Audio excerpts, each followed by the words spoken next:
கைலைநாதனை நீடறிய வணங்கி எல்லாரும் கொஞ்சம் அமைதியா இருந்தாலும் பேச முடியும். இந்த கார்த்திகை மாசத்துல சோமவாரமும் ஒரு நாள் வச்சிருக்காங்க. இது ஏன் கார்த்திகை மாசத்துல இந்த சோமவாரத்துக்கு என்ன முக்கியம்? இதற்கும் ஆன்மீகத்துக்கும் என்ன சம்பந்தம்? எதற்காக நம்ம கார்த்திகை மாசம் சோமவாரம் கொண்டாடுறோம்? அதான் இன்னைக்கு தலைப்பு. தமிழ் கணக்குப்படி சித்திரை மாசத்திலிருந்து எண்ணி பார்த்தால் இது 8வது மாசம். திருவண்ணாமலையில தீபம் ஏற்றுவது போல எல்லா தெய்வங்களுக்கும் தீபம் ஏற்றக்கூடிய நாள் இன்றைய நாள். இதுல முக்கிய சோமவாரம் 3வது சோமவாரம். மணி அடிக்காம விஷயம் பண்ண சொல்லுங்க. மணி ஆஃப்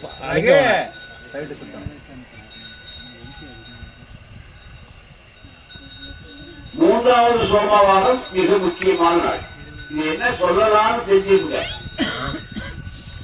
நந்தி தேவர் முதல்ல கிடையாது. நம்முடைய இந்து ஆச்சாரத்துல நந்தி கிடையாது. ரொம்ப நாள சுயம்பான சிவலிங்கம் தான். சிவலிங்கம் இப்படிதான் இருக்கும் யாருக்கும் தெரியாதான். நல்லா தெரிஞ்சுங்க. சரித்திரம் காணாத ஒரு விஷயம். யுக யுகமாக திரேகாயுகம் கலியுகம் சொல்றோம் இல்லையா? திரேகாயுகத்துல சிவபெருமான் எப்படி தோன்றியிருக்கான்னா சுயம்பாதான் தோன்றியிருக்கும். கல் சுயம்பா தோன்றியிருக்கும். அப்படிதான் இருந்திருக்கு. அதுக்கப்புறம் செய்ய ஆரம்பிச்சிருக்காங்க. சிவலிங்கம், ஆவடை, கோமுகம் அப்படிலாம் செய்ய ஆரம்பிச்சு. இந்த உலகத்தில் இருக்கிற எல்லா கோயில்களும் பார்த்தீங்கன்னா சுயம்புதான். 244 சிவசலங்கள் சுயம்பு மூர்த்தி. சுயம்பு மூர்த்தி காலங்கள் கொஞ்ச நாள் முடிஞ்சுதான் நந்தியே வந்திருக்கு. அது வரைக்கும் நந்தி கிடையாது. இந்த நந்தி பிறந்த காலம் கார்த்திகை மாசத்துல. நந்தி தேவர் பிறந்த நாள் தான் நம்ம கார்த்திகை மாசத்துல கொண்டாடுறோம். அதுதான் சோமவாரம். இது எப்படி சாமி இந்த வரலாறு நாம எப்படி தெரிஞ்சுக்கலாம்? அதுக்கு ஒரு சின்ன உதாரணம் சொல்றேன். பக்கத்துல கருவூர்னு ஒரு ஊர் இருக்கு, தெரியுங்களா? அங்க இருக்கிற சுவாமி பேருங்க பசுபதீஸ்வரர். சிவபெருமானை முதல்ல பூஜை செய்தவரே கோமாதாதான். மனுஷன் அதுக்கப்புறம் பூஜையை பண்ணிடுறான். தேவர்கள், முனிவர்கள், ஞானிகள் தோன்றுவதற்கு முன்னால சிவபெருமானை பூஜை செய்தது கோமாதாதான். அதனாலதான் நாமெல்லாம் பசுவுக்கு நிறைய பூஜை பண்ணணும். இறைவனுடைய தன்மையை அறியக்கூடிய குணம் ஒன்றா பசுவுக்கும் காளைக்கும். அதான் கோமாதா எங்கள் குலமாதா. இதுவும் நீங்க நல்லா புரிஞ்சுக்கணும். காளை மாத பூஜை பண்ணல, பசுதான் பூஜை பண்ணி. அதனால பசு பதி ஈஸ்வரர். பதினா உங்களுக்கு தெரியும், சுத்தமா ஆச்சாரத்தோடு இருக்கக்கூடிய ஒரு பசு. பெண்களை சொல்லுவாங்க பசுவதி பெண்ணுவாங்க. கற்புக்கு அரசி. ஒரு கணவனை தவிர மற்றவர்கள் கூட வாழாமல் இருக்கிற ஒரு பெண்மணிக்கு பேரு பத்தினி பேரு. பதி பத்தினி பேரு. பதினா பசு. உங்களுக்கு வரலாறு காணாத சில விஷயங்கள் வெளியே சொன்னதை விட உங்களுக்கு நல்லா சொல்றேன். கருவூர் ஒரு காடு, அதுவும் வில்வர் காடுன்னு பாங்க. ஒரு வரலாறுல முனிவர் அங்க தவம் பண்ணிருக்கிறார். அந்த முனிவருடைய மேல அது சுயம்பா லிங்கம் ஆயிடுச்சு. அந்த காலத்துல விவசாயத்துக்கு மாடை அவுத்து விட்டு அது அந்த காட்டுக்குள்ள போயிடுச்சான். ஒரு மாடு மட்டும் அந்த அடர்ந்த காட்டுக்குள்ள வில்வ காட்டுக்குள்ள போயிடுவான். கான்மேல் கேள்வாங்க. அது தானா போய் அந்த பாலை அந்த சுயம்பு மூர்த்தி மேல உரசி உரசி தானா பாலை கலந்து அது கைப்பற்றுவான். முதல்ல பாலாபிஷேகம் பண்ணது எல்லா சுயம்பு மூர்த்திகளுக்கும் கோமாதாவா பண்ணியிருக்கு. எழுத தெரியாத காலத்துல, படிக்க தெரியாத காலத்துல, வேதங்கள் தோன்றாத காலத்துல இயல்பாக சுவாமிகள் சுயம்பா முளைச்சா பசுவுக்கு மட்டும் தெரியுமா, அது மட்டும் தெரியுமா. அது கருப்பும் கடவுளுக்கும் என்ன சம்பந்தம் கதைக்க முடியல. அப்படிப்பட்ட பசு அந்த பூஜை செய்யனால்தான் அதுக்கு பசுபதி பேர். அதுக்கப்புறம் இந்த காலெல்லாம் எடுத்து ஊராகி இப்ப பெரிய மாவட்டமா ஆயிடுச்சு.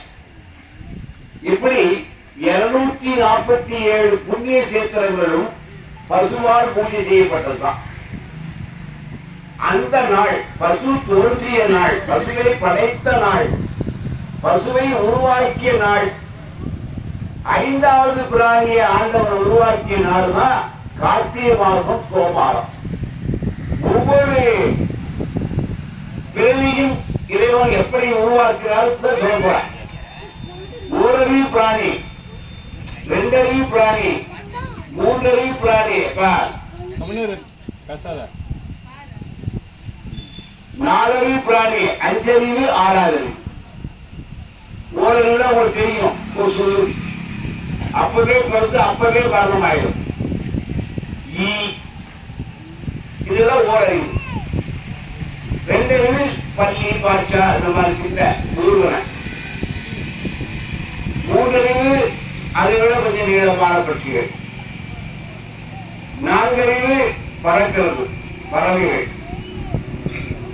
5 அறிவு பசுக்கள், 4 கால், ஆடு, மாடு, இதெல்லாம். இந்த பசு தோன்றிய நாள் தான் கார்த்திகை மாசம் சோமாவாரத்தில் இறைவன் படைக்கிறார். முதல்ல ஒரு பசு தான் படைச்சிருக்கிறார். அந்த ஒரு பசு தான் இத்தனை பசுக்களாக மாறி 5 அறிவு பிராணி பேர். அதுக்கு மனு இருக்கும். மற்ற பட்சிகள் 4 அறிவு வரைக்கும் மனு இருக்காது. பெண்ணுறுப்பு ஆணுறுப்பு சொல்ல முடியாது, கண்டுபிடிக்க முடியாது. பசுவுக்கு தெரியும், ஆட்டுக்கு தெரியும். அம்மான்னு சொல்லக்கூடிய பட்சி 5வது அறிவு. 4 அறிவு பேசாது. அது ஒவ்வொன்றும் பேசும், காக்காவும் அதுதான் பேசும். அம்மான்னு சொல்லக்கூடியது ஆடு, மாடு. அப்போ பேசும் பொருள் அம்மா என்று அழைக்கின்ற பொருள் 5 அறிவுல தான் ஆண்டவன் கொடுத்துக்கிறான். அதனால இறைவன் போய் அது பேசுமா. எதை எல்லாமே அம்மா தான். வலிச்சாலும் அம்மா, சாப்பிட்டாலும் அம்மா, பசி எடுத்தாலும் அம்மா, அதுக்கு கோபம் இருந்தாலும் அம்மா, எல்லாத்துக்கும் அம்மா தான் கருத்தும் ஆடு மாடு. அதத்தான் அப்பர் சுவாமி பாடுறார். அம்மையே அப்பா ஒப்பிலா மாமணியே, அன்பினுள் வளைந்த அமுதே, பொய்மையை பெருக்கி பொழுதனை சுருக்கி செம்மையாக்கிய செல்வனே சிவபெருமானே, என்னையே யாருடைய தொடர்பு சிக்கன பிடித்து எங்கனம் எழுந்து அருள்வது இல்லை. இந்த அம்மையப்பா பாட்டு அப்பதான் இருக்கு. அப்போ முதல்ல நம்ம கூப்பிடுறது அம்மா அப்பான்னு சொல்லல, 5 அறிவு தான் சொல்லியிருக்கு. பசுவுக்கு அவ்வளவு ஞானம். அதனால எந்த ஒரு நல்ல காரியத்துக்கும் முதல்ல என்ன பூஜை பண்றோம்? கோமாலா பூஜை. வீடு பால் காட்சினா, கும்பாபிஷேகம் இருந்தா, ஒரு யஜ்யம் பண்ணினால், ஒரு யாகம் இழத்தால் பசுவை பண்ணணும். அப்படி இந்த நல்ல நாடுல 3வது சோமவாரத்துலதான் வருவார் காணாத விஷயம் ஒண்ணு சொல்றேன். உங்களுக்கு தெரியணும். ஒரு கோயில் கட்டியாச்சு. இப்போ இந்த கலியுகத்துல 5000 ஆண்டுகளுக்கு முன்னாலும் நடந்த ஒரு உண்மை. இது எப்படி சாமி நம்புறது? ஆதிசங்கர் எழுதார். வசுதாமரம் பாபேஸ்வ வசூதா கோமா பாதேஸ்வரம் கோமாச அதகிருதீகரம். கோல்னா பசு. ஒரு கோயிலை கட்டி பெரிய மன்னர் மிகப்பெரிய கோயிலை கட்டார். காலை அந்த விஸ்வ வாகனம் செய்யும் போது அவரால் செய்ய முடியலையா? காலில் உடைஞ்சிருமா, மூக்கு உடைஞ்சிருமா, கை உடைஞ்சிருமா, அந்த காலில் குழம்பு உடைஞ்சிருமா. உபாவசியம் வச்சாச்சு, தேதி குறிச்சாச்சு, கண்ணன் சொன்னார், தவறு சிவலிங்க கட்டிட்ட, கோயில் எல்லாம் கட்டிட்ட, நந்தி செய்ய முடியும்னு சொன்னா நான் ஏற்றுக்க முடியாது, தேங்கி வச்சாச்சு. என்ன பண்ணார், பல நந்திகள் அங்க டேமேஜ் ஆகி இருக்கான்.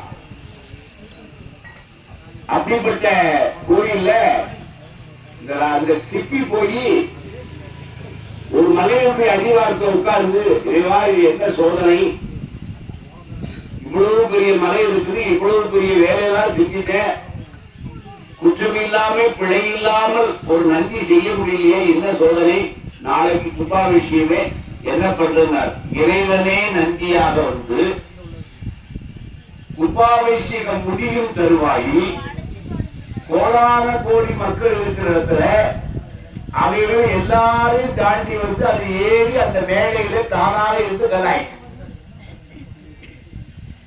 இந்த 5000 ஆண்டுகளுக்கு முன்னால நடந்த ஒரு சம்பவம், 5000 வருஷத்துக்கு முன்னால நடந்த சம்பவத்தை ஆதிசங்கர் எழுதார். சைலகர்த்தாகரம்னு ஒரு நூல். அந்த சைலகர்த்தா நூல்ல இது சொல்றாரு. அதுக்கப்புறம் இந்த சோமவார பூஜையே வந்திருக்கு. அது வரைக்கும் சோமவார பூஜை இல்லை, கார்த்திகை மாதம் சோமவார பூஜை இல்லை. இதனால மக்களுக்கு என்ன கிடைக்கும் சொன்னா, இந்த கார்த்திகை மாசத்துல பசுவுக்கு உயிர் செல்கள் அதிகமா இருக்குமா சயின்ஸ். இந்த கார்த்திகை மாசத்துல 2 பிராணிக்கு தான் உயிர் செல் அதிகமா இருக்கும். ஒன்று பசு, இன்னொன்று கால பைரவர். பைரவர் அவருக்கு தெரியுமே, இந்த மாசத்துல பெண்ணு நாய் ஒரு நாய்க்கு 10 நாய் பின்னால போகும். அது சொல்ல வேண்டாம், நம்ம நாய் ஒரு நாய் போகும்.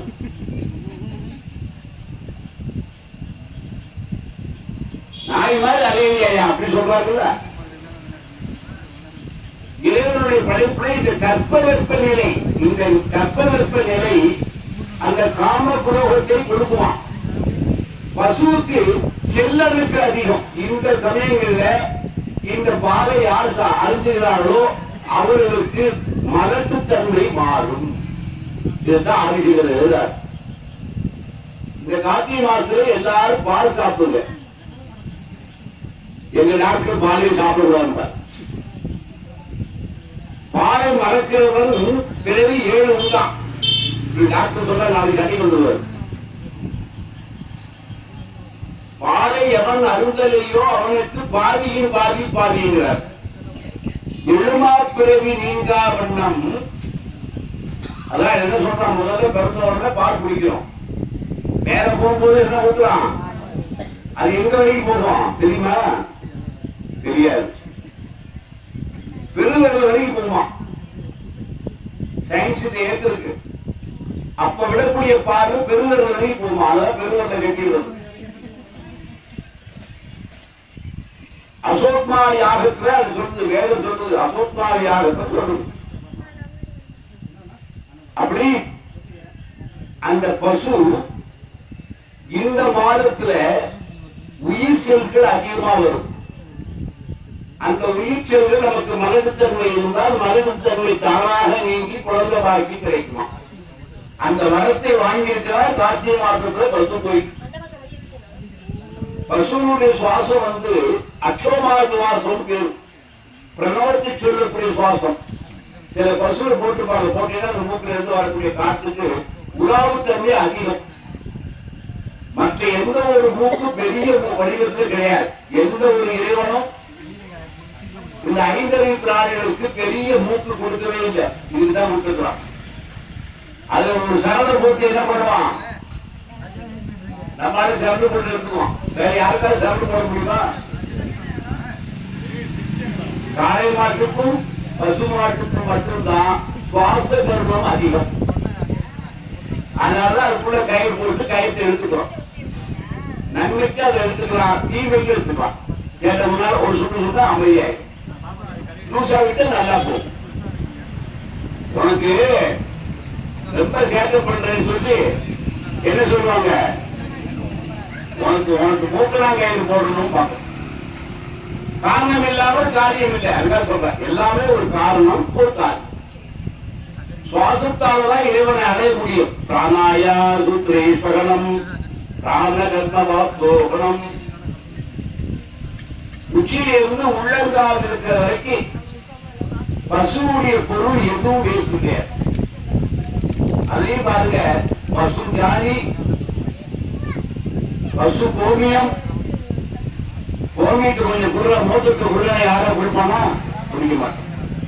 அதே இந்த கலசத்துக்குள்ள கோமியத்தை விட்டு அதுல 10 சாணிகளை போட்டு உச்சா துண்டு வச்சு மேல புடவைய வச்சு குடிச்சு மரியாதையை வாங்கி குடிச்சு ஊற்றுவாங்க.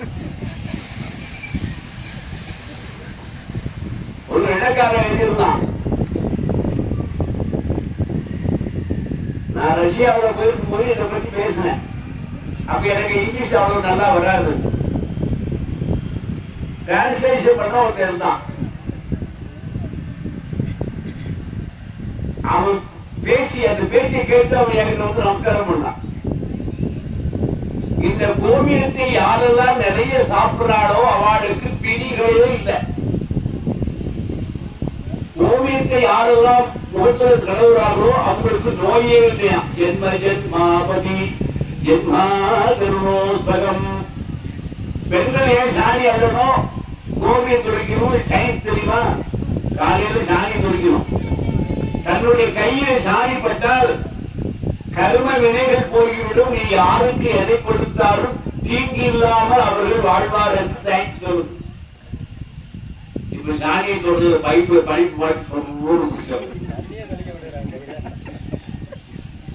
உனக்கு தண்ணி தொழிச்சிட்டேன்னு சொல்லி காலையில வச்சுட்டு தொழிச்சிருவாங்க.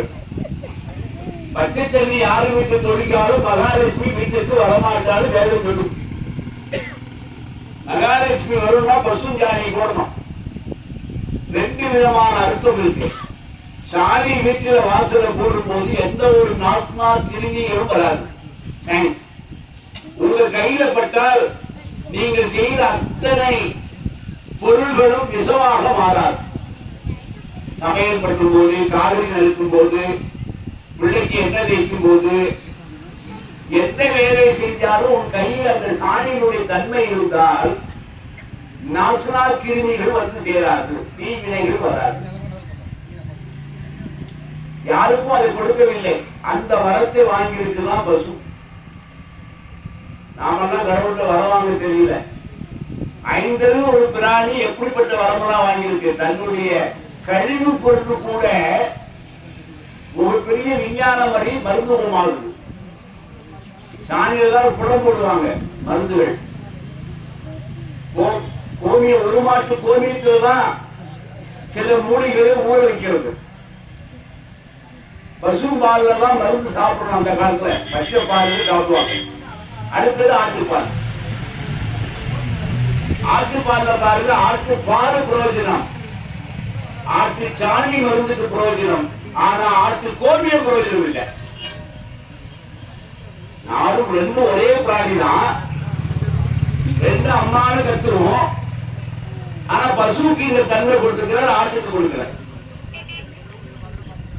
மருந்து மட்டும்தான் ஆகும் ஆட்டு சாணி. ஆட்டு கோமியம் எதுக்கும் ஆகாது.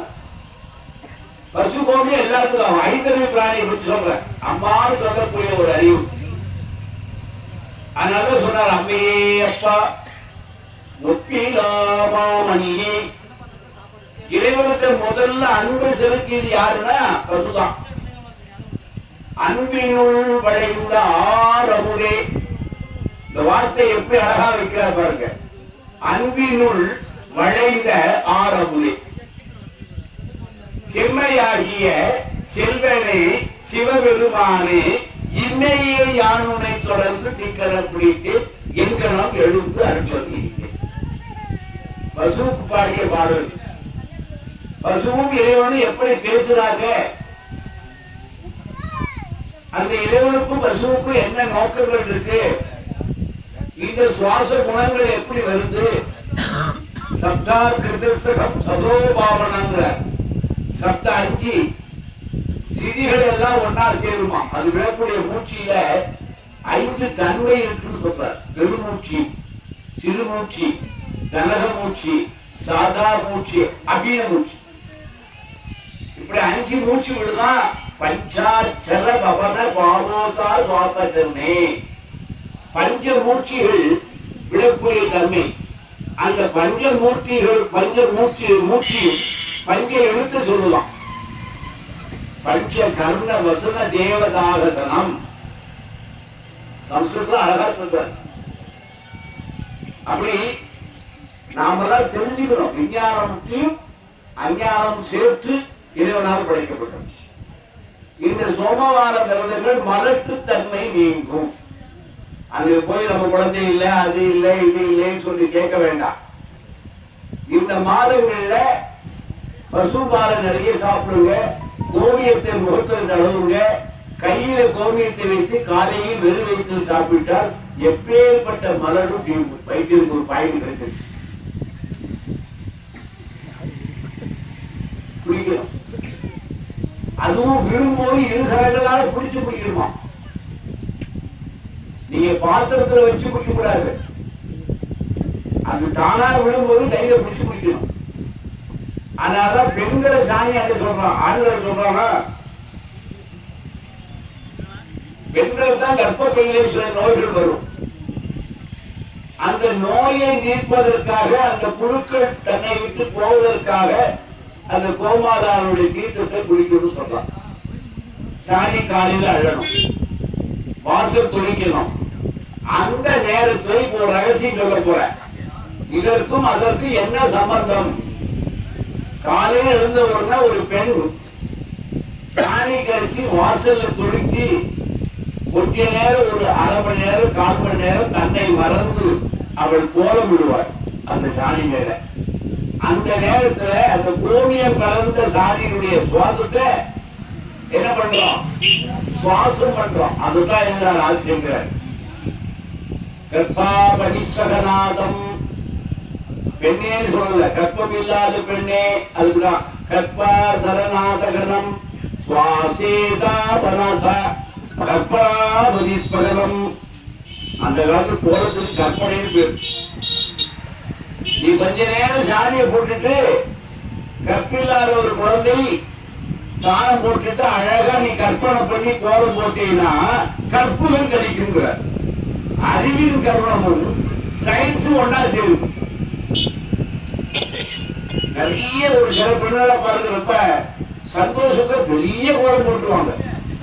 உட்கார்ந்து உட்கார்ந்து பார்ப்பாங்க, நின்று பார்ப்பாங்க, ரசிப்பாங்க. அது கலர் போடுவாங்க. சயின்ஸ் தான். அந்த நேரத்துல அவங்களுடைய எண்ணங்கள் எதுவுமே கெட்ட எண்ணம். வீட்டுக்கார சண்டை போட்டா, குடிச்சு அடிச்சா, அதெல்லாம் ஞாபகம் இருக்காது. கோலம் போடும்போது நைட்டு நல்லா தூங்கி காலையில் எழுந்திரிச்ச உடனே மார்கழி மாசம் இன்னைக்கு விசேஷமான நாள், சாணி வச்சு அவங்க வீட்டுக்கு முன்னாடி நாம கோலம் போடணும், புதுசா போடணும் என்று கற்பனை செய்யும் போது அறிவின் கருணம், ஓய்வெடுத்த அந்த அறிவு, ஓய்வெடுத்த அந்த மனசு, ஓய்வான கர்ப்பப்பை, இவை எல்லாம் மூன்றும் சேர்ந்து திரிபராபரணம்னு பேரு. திரிபராரின்னு ஒரு மருந்து இருக்கு, அதை கண்டுபிடிச்சது இதுதான். திரிபராரி சூரணம், திரிபராரி லேகியம். திரிபரம் என்றால் அறிவு மாயை, கருணம் புத்தி சுவாசம், மனம் கருணாசனம். இந்த மூணு சத்தமா இருக்குமா. நல்ல பனியில காலை மூடிட்டு கோலம் போடுவார்கள். கோலம் செய் துங்கல் கதி முகத்தோடு கோலம் செய். சில வீட்டு சண்டை நடந்தா கோலம் வெளியே காட்டி கொடுத்துரும். அவசர கோலம் அப்படி தெரிஞ்ச ஆத்தியம் அடிச்சுதா, நம்மால அடிச்சுதா, இப்ப அதிகம் வாங்கிக்கிறா. இப்ப எல்லாரும் வீட்டுல அவசர கோலம் தான். ஏன்னா ஒரு கம்பெனியை திறந்து விட்டாங்க, திறந்து விட்டாங்க இல்லையா? என்ன கம்பெனி? டாஸ்மார்க். அப்ப எல்லாரும் வீட்டுல அவசர கோலம் தான். அப்புறம் இன்னொரு கோலம் இருக்கு, இந்த பிள்ளைகள் பண்ற கோலம் இருக்கு. காலையில 7 மணிக்கு தூக்கி அவரை தூக்கி வச்சு நல்லா தூக்குற பிள்ளைய குளிக்க வச்சு அதுக்கு ஒரு சட்னி போட்டு அப்புறம் பூசி போட்டு கையை கட்டி கார்ல கொண்டு போய் அமுக்கி விட்டு கேட்ட பிள்ளைகள் அனுப்புறாங்க. போடுறது அமைதியாக இருக்கக்கூடிய காலத்துல அந்த வெப்பத்தப்பை சூரிய உதயத்துல சுபமூர்த்த வேலையில கருணமாகிய முகூர்த்தம் கிடைக்கின்றார். இது நான் வெளிநாட்டில் சொன்னேன். எந்த சீரோசன தன்மையும் 8வது மாசம் வரக்கூடிய சூரியனுடைய தன்மையும் அப்போது கிடைக்கிற கோமாதாவின் தன்மையும் அதில் கிடைக்கிற சாணியினுடைய தன்மையும் அதில் கிடைக்கிற கோமியின் தன்மையும் உன்னுடைய எண்ணங்களும் உன்னுடைய அறிவும் உன்னுடைய கற்பனையும் கடந்து நின்றால் நிறந்த குழந்தை பிறக்கும். இது சொன்னதுக்கு அவன் டிரான்ஸ்லேஷன் பண்ணிட்டு 13 முழுக்க கும்பிட்டான். புரியுதா? அதனால காரணம் இல்லாமல் காரியம் இல்லை. இந்த கோவில் எங்க இருக்குன்னா திருநெல்வேலி மாவட்டத்துல சிவசைலம்ங்கிற ஊர்ல. இன்னைக்கு நீங்க போய் பாருங்க, அந்த நந்தி தேவர் கல்லால் செய்யப்பட்டது அல்ல, தானாக கல்லாக மாறியது ஒன்று. அதுக்கப்புறம் தான் பிரதோஷ பூஜையே வந்ததுன்னு ஒரு வேதம் சொல்லுது. அது சரியா தவறான்னு எனக்கு தெரியல. அது ஏன்னா அதுக்கு முன்னால வடநாட்டுல பிரதோஷ பூஜை இருக்கு. இப்ப என்ன சொல்ல போறதுன்னா, பிறந்தது சோமவாரம், இறைவனை பார்த்து பேசி உபதேசம் பெற்றது பசுக்களும் காளைகளும் கார்த்திகை மாசம் சோமவாரத்துல. ஆனா மாதந்தோறும் ஏன் பிரதோஷம் பண்றோம்னா, பிரதோஷத்துலதான் அதற்கு கலை மாறுமா. சுவாச கலை நமக்கெல்லாம் 8 மணி நேரத்துக்கு ஒருக்க மாறும். ஆனால் ஒரு 8 மணி நேரம் பாருங்க, நமக்கு வலது பக்கம் சுவாசம் அதிகமா இருக்கும், இடது பக்கம் கம்மியா இருக்கும். அதுவாவே 8 மணி நேரம் ஆனால் மறுபடியும் இங்க அதிகமாக இங்க மாறும். 24 மணி நேரம். இதை வச்சுதான் காந்தி ஒருவனுக்கு 8 மணி நேரம் வேலைக்கு போகணும் கண்டுபிடிச்சது. காந்தி தான் முதல்ல கண்டுபிடிச்சாரு. 8 மணி நேரம் ஆபீஸ், 8 மணி நேரம் ஸ்கூலு, 8 மணி நேரம் வேலைன்னு கண்டுபிடிச்சது காந்தி சுவாசத்தை வச்சுதான். அதுக்கப்புறம் இந்த மணி நமக்கு மணி 8 மணி நேரம் வேலை செய்யணும். இன்னைக்கு நம்ம ஒரு குழந்தை எடுத்துட்டா 8 மணி நேரம் ஸ்கூலுக்கு போகுது, 8 மணி நேரம் விளையாடுது, 8 மணி நேரம் தூங்கணும். மனுஷன் எவ்வளவு நேரம் தூங்கணும்? 8 மணி நேரம் தூங்கணும். 10 மணி நேரம் எவன் தூங்குறான்னா அவன் தேங்கி அவனும் ஒண்ணான். எவ்வளவு நேரம் தூங்குறா? நீ கேட்குறிய 10 மணி நேரம் தூங்குறியா? அங்க பாத்துருக்கேன், சத்தியமா இருக்கேன். எப்படி சாமி தேங்கி அவனுன்னா 10 மணி நேரம் 8 மணி நேரம் தூங்கணும். இஸ்லாமிய தூங்கும். 9 மணி தூங்கினால்தான் அவனுக்கு கனவு வரும். 10 மணி நேரம் தூங்கினா பேயே வந்து வரட்டும், பேய் கனவு காணுவான், இழுத்து கூட தூங்குவான். அப்பவே தெரிஞ்சுக்கலாம் ஆறு சுத்தமா அவுட்டு. சூரிய பகவான் 8 மணி நேரத்துல சாயங்காலம் 6 மணிக்கு அஸ்தமனமானால் காலையில் 4 மணிக்கு தான் அவர் உதயமாயிடுறார். அதுக்குதான் மையிருக்கு பேரு, சுபமூர்த்த வேலைன்னு பாருங்க. சாயங்காலம் 6, 7, 8, 9, 10, 11, 12, 1, 2, 8 மணி நேரம். ஏறத்தாழ 2:30 மணிக்கு மேல 4:30 மணிக்குள்ள வருகின்ற சூரிய வெளிச்சத்துக்கு பேரு சுபமூர்த்த வேலை. சூரிய பகவானே 8 மணி நேரம் தான் தூங்குறாரு. அதே மாதிரி செடிகள், மரங்கள், இலைகள் எல்லாம் பாருங்க 8 மணி நேரம் தான் தூங்குவோம். காலையில 3 மணிக்கு நீங்க போனீங்கன்னா மல்லிகைப்பூ மலர ஆரம்பிச்சிடும், இலைகள் எல்லாம் குழுந்து விட ஆரம்பிச்சிடும், செடிகள் எல்லாம் முளைக்க ஆரம்பிச்சிடும், விதைகள் எல்லாம் துளக்க ஆரம்பிச்சிடும். அதனாலதான் சுபமூர்த்த வேலை. மனுஷனுக்கு மட்டும் இல்ல, மரம், செடி, கொடி கூட 8 வருடம் தூங்குவோம். துள்ளுடும், இன்னொரு துளு தானா வரும், மலர்கள் லேச மொட்டு விரியும். அந்த நேரம் தான். அதுதான் காலத்தால மாறுதான். சூரிய பகவான் கூட அப்படி இருக்கிறார். அதனால அதுக்கு பேர் என்ன முகூர்த்தம்? சுக முகூர்த்த வேலை. அந்த நேரத்தை எப்படி தியானம் பண்ணணும், அந்த நேரத்தை படிக்கணும், அந்த நேரத்தை கற்பனை பண்ணணும், அந்த நேரத்தில் கடவுளை பற்றி நினைக்கணும், மனப்பாடம் செய்யணும். போறதும் அவ்வளவு நேரத்தில் போடணும். மார்கழி மாசத்துல சீக்கிரமா இருந்துச்சு போட போடணும். மார்கழியுடைய பதியும் நம்முடைய பாடியில ஓசோன் படம்னு ஒண்ணு படையும். அந்த 3 மணிக்கு வரக்கூடிய பணியில ஓசோன் படம் நம்ம வேலை படுவான். பிரணவ படம் பேரு.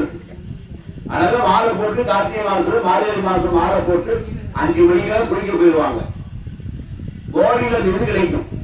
இப்பதான் ஐயப்ப கோயிலாம் வந்தது. அதுக்கு முன்னாடி சொல்லுங்க, பஜனை பாடுவாங்க. ஆம்பளைங்க தான் பஜனைக்கு போவாங்க, பெண்கள் தான் வீட்டுல கோலம் போடுவாங்க. 3 மணிக்கு எழுந்திரிச்சோம்னா நாட்டுல உண்டு. இந்த பிள்ளையெல்லாம் எழுப்பி 3 மணிக்கு எழுப்பி நாமத்தை போட்டு விட்டு திருவிழா பஜனை பாடுவாங்க.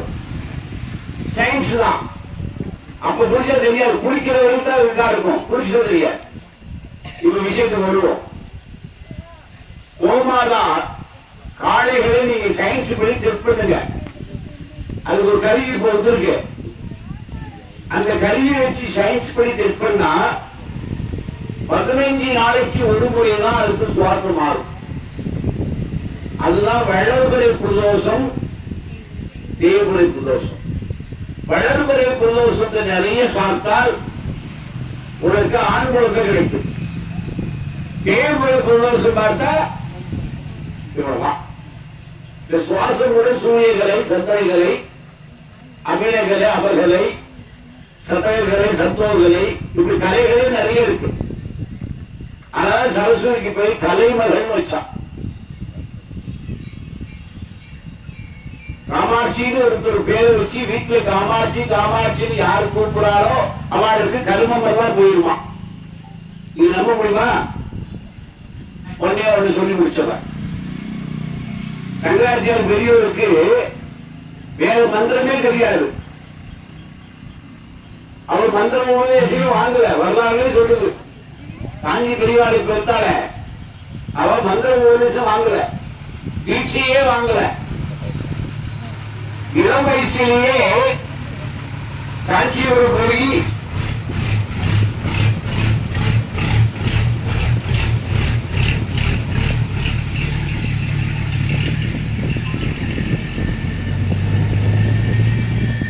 இளம் வயசிலேயே சின்ன பையனா இருக்கும் போது அவர் பேசுவது அம்மான்னு சொல்லலையாம், அப்பான்னு சொல்லலையாம்.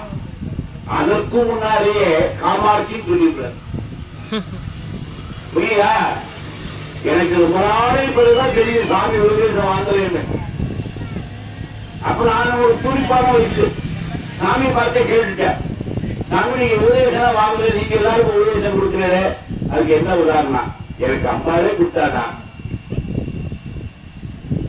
காமாட்சி மஞ்சள் விதிக்கிறவனுக்கும் காமாட்சி சொல்றவனுக்கும் ஒரு நிகழ்வே இல்லைன்னா வீட்டுல காமாட்சி ஒருத்தர் பேர் வச்சேன், அவன் காமாட்சி கூப்பிட மாட்டானா?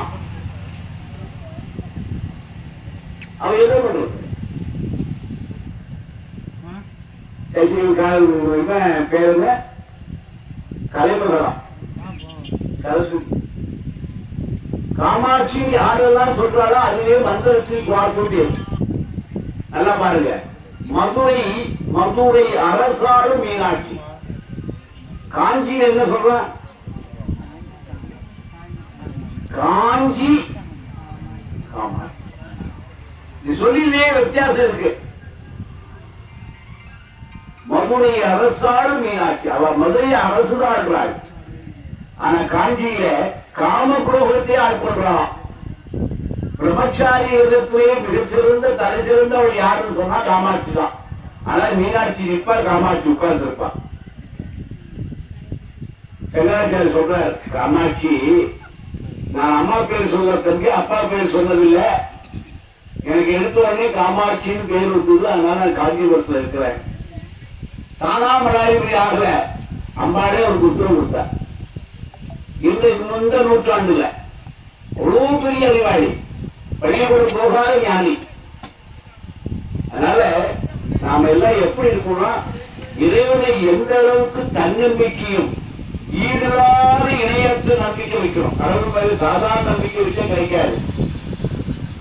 கணேசருடைய திருவருளால நான் இது பெரிய மேடையில பேசினா ஒரு 50,000 ரூபாய் பணம் கொடுப்பாங்க. இவங்க 2000 கொடுக்கவே முக்குறாங்க. ஆனா வண்டீஸ்வரர் பார்க்கறதுக்கு எனக்கு அவருக்கு ஏதோ ஒரு தொடர்பு இருக்கும். ஆனாலும் ஒரு 2000 ரூபாய் கொடுத்தாலும் சரி, கொடுக்கறாலும் சரி, நம்ம நல்ல வேலை சொல்லிடுறாங்க, நாங்க வச்சுக்கிற வச்சு ஓட்ட வைக்கியா, நல்ல வேலை ஓட்ட செய்யணும்னு சொல்லாத. நான் வரும்போது நினைச்சுட்டே இருக்கேன், இன்னைக்கு நல்ல விஷயங்களை சொல்லணும். எல்லா நாளை விட இது ஒரு சிறந்த நாள், கற்புக்குரிய நாள், கற்பனைக்கு எட்டாத நாள். இந்த உலகத்துல பிரணவம் சொல்லக்கூடிய ஒரே பொருள் இருக்குன்னா இந்த சங்கு ஒன்றுதான். நம்முடைய இந்து கடவுள மட்டும்தான் காரணம் காரிய பூஜை. சங்க பத்தி சொல்ற, சங்கு பிரணவம் சொல்றோம், காதுல வச்சா ஓடு சொல்றோம். அப்படி இந்த நல்ல நாள்ல எங்கும் இல்லாத ஒரு சிறப்பு சங்க வச்சு பூஜை பண்ணி சங்காபிஷேகம் பண்ணி பகவானை அருள்கொள்ளக்கூடிய இந்த நல்ல நாள், கோமாதா பிறந்த நாள். எதை வேணாலும் உங்கள் வாழ்க்கையில விட்டுருங்க, பிரதோஷம் பார்க்காம இருக்காதீங்க. பெண்கள் கட்டாயம் பிரதோஷம் பார்க்கணும். நாளையிலிருந்து அடுத்த மாசம் ஒரு 10 நாள் டைம் கொடுக்குறேன். அடுத்த மாசத்துக்கு நான் வருவேன். திடீர்னு எல்லார் வீட்டையும் சாணி தொழிச்சிருக்கணும், கோலம் போட்டிருக்கணும். அப்படி இல்லைன்னா நான் சாணியை கழிச்சு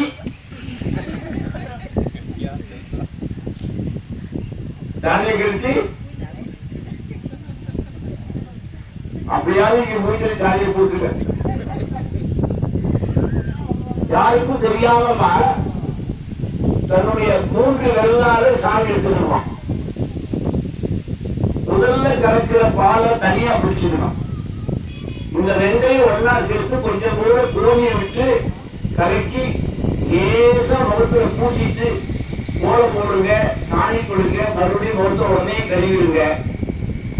மகாலட்சுமி தானாக வருவாராம். சொல்றாங்க, பொண்ணு பார்க்க போனா பொண்ணு எப்படி பையன் என்ன சொல்றாங்க, லட்சுமி மாதிரி இருக்கலாம். இப்பதான் லட்சுமி மாதிரி இருக்கலாம். வெயிட் எடுத்து வராங்க, ஜெயிட்டு காதுல ஜெயிட்டு புக்குல ஜெயிட்டு. அந்த காலத்துல என்ன சொல்லுவாங்க, லட்சுமி மாதிரி. அந்த லட்சுமி அழகு எங்க வருதுன்னா இதுதான் இருக்கு. பஞ்சகவியம் பேர் இருக்கு. நான் சொன்ன பேரு பஞ்சகவியம். பஞ்சகவியம் நம்ம ஒரு வாய் வச்சு கூடாது, நம்முடைய வரலாறு இருக்கணும். அப்படி சிட்டிகை பேர் இருக்கு. பேரு சிட்டிகை. ஒரு சிட்டிகை சாணி, ஒரு சிட்டிகை பால், ஒரு சிட்டிகை கோமியம், நல்லா 3ஐயும் கலக்கிக்கணும். முகத்துல பூசிக்கிட்டு கோலமெல்லாம் போடுங்க, சாணியெல்லாம் தொழுது உடனே முகத்தை கழுவிடுங்க. இதுக்கு என்ன சொல்றா, தேவலோகத்துல மகாலட்சுமி உங்களை அழைப்பானாம். நாம் அழைக்கிறது இல்ல. யார் அழைக்கிறா? இப்படி ஒரு பெண் செய்யாடாகி இந்த பவுடர் 10 வகை இருக்கு. ரோஸ் பவுடர், மஞ்சள் பவுடர், இதெல்லாம் சாமிக்கு எப்படி செய்ய பாக்குறா? சில வீட்டுக்கு போல வரிசையா இருக்கும். அந்த டப்பாவுக்கு மூடி தலையில இருக்கும். இந்த பேஷன் அடிக்கிறாங்க, அதெல்லாம் பாருங்க மூடிய தலையில வச்சிருப்பாங்க. இதெல்லாம் மூடி தலையில நிறுத்தா அது வேற மாதிரி. இதெல்லாம் செய்யாதீங்க. பெண்கள் குங்குமத்தை நெத்திக்கரு கிட்ட வைக்கணுமா. ஞான சிகர நெத்திக்கல் இருக்குங்களா. மங்கைய மங்கள குங்குமம், நல்ல மங்கையர் மங்கள குங்குமம். இந்த வார்த்தையை புரிய வேண்டாமா? குங்குமம் மங்கள மங்கைய குங்குமம், மதுரை நீராட்சி குங்குமம். இந்த குங்குமத்தை வாயில வச்சு ஒட்டி அதுக்கப்புறம் செவரு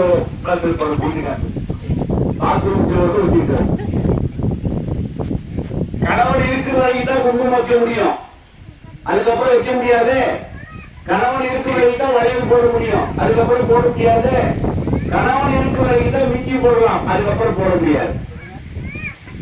மூவாவது தெரியாம வச்சுக்கிறாங்க. ஆகவே கணவனுடைய ரத்தத்தை நெற்றியில் வைப்பதாக அர்த்தம். யார் வச்சா முதல்ல கணவன் ரத்தத்தை? யார் வச்சது? வரலாறு தெரியலையே. இல்ல, ஒரு மன்னன் சிறப்பு செய்ய சொல்றான். கண்ணகி தான் கணவனுடைய ரத்தத்தை தொட்டு வைத்து அங்க போய் போர்க்களத்தில் ஆடுறாள். மதுரை மாநகரே தீப்பிடிச்சது. அப்படிக்குரிய கற்பு நம்முடைய எப்போது எங்கே இதை விட்டாலும் குங்குமத்தை நீங்கள் வைங்கள். அது மஞ்சள் கலந்த குங்குமம் வைத்தால் மகாலட்சுமி கூடவே இருப்பாள் என்று சொல்லி அரிய வாய்ப்பை கொடுத்த எம்பெருமான் நந்தீஸ்வரர் அவர்களுக்கும் இங்கே கூடியிருக்கின்ற அன்பர்களுக்கும் எதிர்கால வரை பொறுமையாயிருந்து கேட்ட பெரியோருக்கும் இந்த ஊருக்கும் அப்பர் சாமிக்கு ஏதோ ஒரு தொடர்பு இருக்கு. ஆகவே எல்லாம் வல்ல இறைவனுடைய திருவருள் கூட்டி வைத்து எனக்கு இப்ப இந்த இப்பதான் 96 வயசு முடிச்சு 97 கடந்திருக்கிறேன். ஆகவே இன்னொரு 3 வருஷம் கழிச்சா வெளியில உட்காந்து சோறாது போடுவீன்னு நினைக்கிறேன். ஆக சாமி செஞ்சு கொடுத்தோம். அது மாதிரி ஒவ்வொரு வளர்ச்சி ஆகணும். மன்னீஸ்வரர் உலகமைப்பும் சரித்திர புகழ் பெற்று வாழ வேண்டும் என்று சொல்லி இவருடைய வரலாறு வெளியே தெரியணும். இந்த கோயிலுக்கு போனா பிரதோஷத்தை வழிபட்டேன். இந்த பிரதோஷ வழிபாடு நல்லா இருந்தது, குழந்தை கிடைச்சது அது சொல்லணும். அது காலில் கேட்கணும். இந்த வன்னீஸ்வரரை தரிசனம் பண்ண தரிசனம் இல்லாம இருக்கிறேன் என்று எப்படி நாம கருவனை பற்றி இப்ப பேசணுமோ அது மாதிரி சுவாமியுடைய புகழ் எங்கும் வளர வேண்டும் என்று வாழ்த்தி வணங்குகிறேன். சித்தப்படம்